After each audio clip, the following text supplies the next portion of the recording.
Urdu history کے تمام معززین کو السلام علیکم۔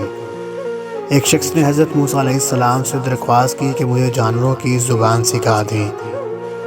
ممکن ہے کہ ان کی باتوں سے مجھے کس قدر عبرت حاصل ہو، کیونکہ انسانوں کی باتیں تو ان کے اپنے ہی مفادات کے ارد گرد گھومتی ہیں۔ ممکن ہے کہ جانور محض آخرت کے بارے میں بات کرتے ہوں۔ حضرت موسیٰ نے اس سے منع فرمایا اور یہ بھی فرمایا کہ یہ عمل تیرے لیے خطرناک ثابت ہو سکتا ہے، لیکن وہ بضد رہا۔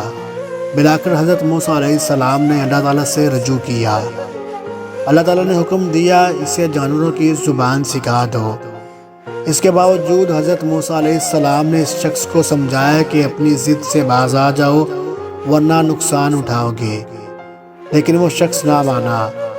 بلاخر موسیٰ علیہ السلام نے اسے مرغ اور کتے کی بولی سکھا دی۔ انہوں نے اس شخص سے فرمایا کہ اللہ تعالیٰ نے مجھے محض اتنی ہی اجازت فراہم کی ہے۔ اگلے روز وہ زمانے کی خاطر گھر کے دروازے پر آن کھڑا ہوا۔ اس کی خادمہ نے اندر سے دسترخوان اٹھایا اور اسے باہر گلی میں جھاڑا۔ اس میں سے بچا کچا روٹی کا ایک ٹکڑا زمین پر آن گرا۔ مرغ فوراً اس سے ٹکڑے کی جانب لپکا اور کھا گیا۔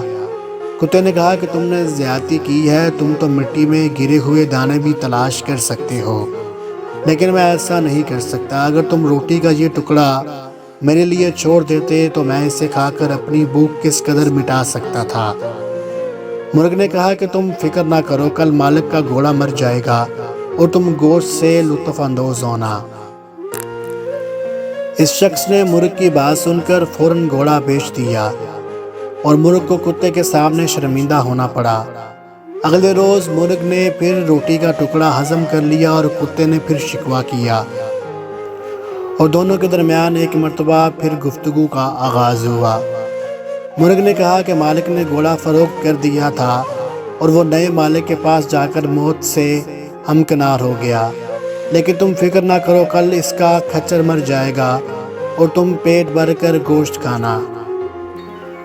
اس شخص نے کھچر بھی فوراً بیچ دیا۔ تیسرے روز دونوں جانوروں میں ایک مرتبہ پھر گفتگو ہوئی۔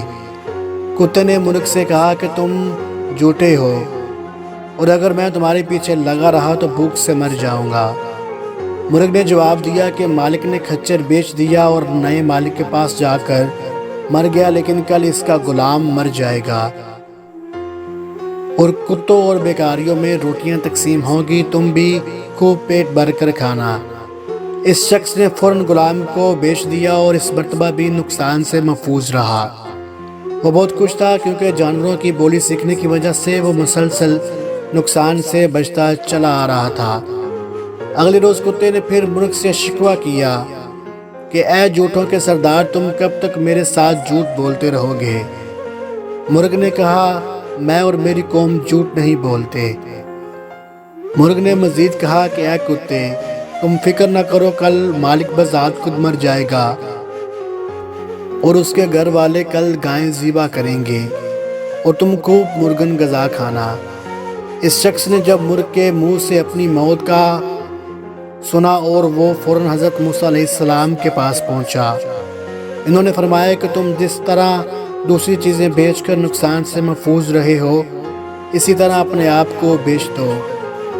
حضرت موسیٰ علیہ السلام نے کہا کہ اللہ تعالیٰ کی قضاء و قدر نہیں ٹلتی، لیکن میں اللہ تعالیٰ سے یہ دعا کروں گا کہ تیرا خاتمہ ایمان پر ہو۔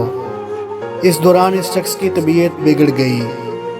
حضرت موسیٰ علیہ السلام نے اللہ تعالیٰ سے دعا کی کہ یا اللہ، اس گناہ گار کی خطا معاف کر دے۔ حضرت موسیٰ علیہ السلام کی دعا پر اللہ تعالیٰ نے فرمایا ہم نے اسے ایمان عطا کیا، اگر تم چاہو تو ہم اسے دوبارہ زندگی عطا کر دیں، بلکہ مردوں کو زندگی عطا کر دیں۔ حضرت موسیٰ علیہ السلام نے عرض کیا یا اللہ، یہ دنیا تو فانی ہے، اگر یہ تیرے حکم سے زندہ بھی ہو گیا تو پھر مرے گا، اس لیے تو اسے ابدی زندگی بخش دے، اور دوسرے مرد بھی جو تیرے حضور حاضر ہو چکے ہیں ان پر بھی رحم فرما۔ اس کہانی سے ہمیں یہ سبق ملتا ہے کہ انسان کو جتنا ملا ہے اس کو اسی حال پہ خوش رہنا چاہیے، اسی میں اس کی بہتری چھپی ہوتی ہے۔ مزید اچھی ویڈیو کے لیے ہمارے چینل کو سبسکرائب کریں اور اس کو شیئر کریں۔